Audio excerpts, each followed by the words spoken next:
first time ever. Warning acts of terror. We are ready to engage with a two-state solution. Some of his most senior cabinet members The drivers of a new economic age.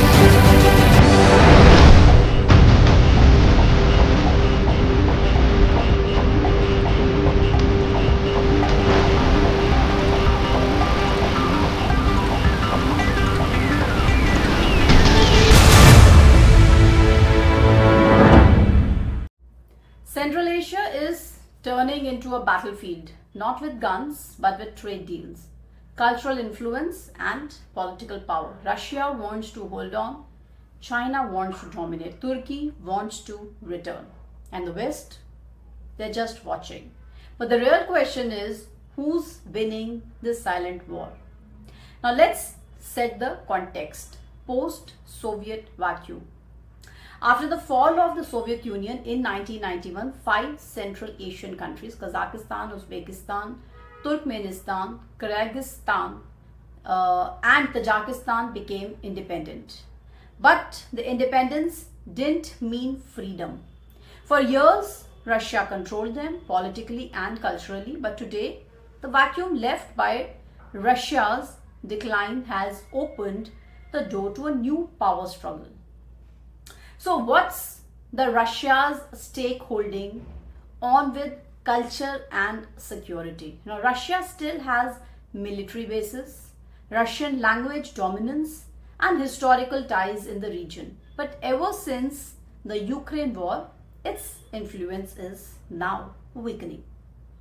So many Central Asian leaders are now balancing relations. They still fear Russia, but they are also quietly drifting away, and Moscow knows it. That's why it's doubling down on soft power and security pacts, but the grip is slipping. Let's understand the China's entry. Building influence, one road at a time.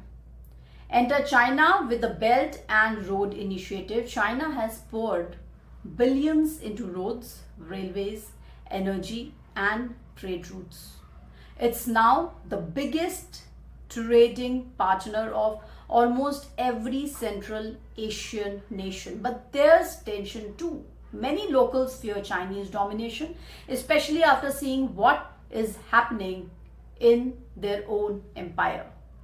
So Beijing is not just doing businesses, it's exporting control.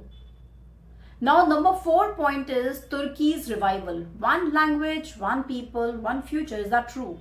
While Russia and China use money and military, Turkey is using identity. So Turkey is promoting the idea of a Turkic world, shared language, history, and faith. So there are funding schools, TV shows, universities, and student exchanges in Central Asia. They can even launch the organization of Turkic states. So to many in the region, Turkey feels like a brother, not a boss. Now what's a global watch? What West and India are doing? The West is watching cautiously. It still has limited engagements but fears China's control and Russia's desperation. India, on the other hand, is slowly stepping in. What are the strategic dialogues that's taking place? Connectivity plans via Shahbar port. Cultural diplomacy through Buddhism and education. But the region is still not India's priority, which could be a missed opportunity.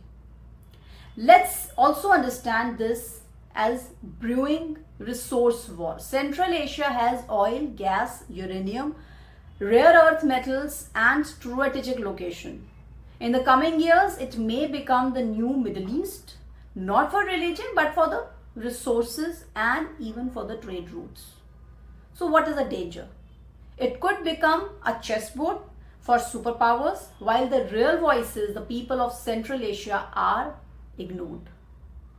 Then what happens next? Will China dominate with trade? Will Russia retaliate if it feels isolated? Can Turkey build a regional alliance? Will India or the West step up before it's too late? Who do you think will dominate Central Asia by maybe 2030? Will it be a new empire or a free region? Drop your thoughts in our comment section and do not forget to like, share and subscribe for more such hard-hitting global strategy. Jai Hind and Jai Bharat.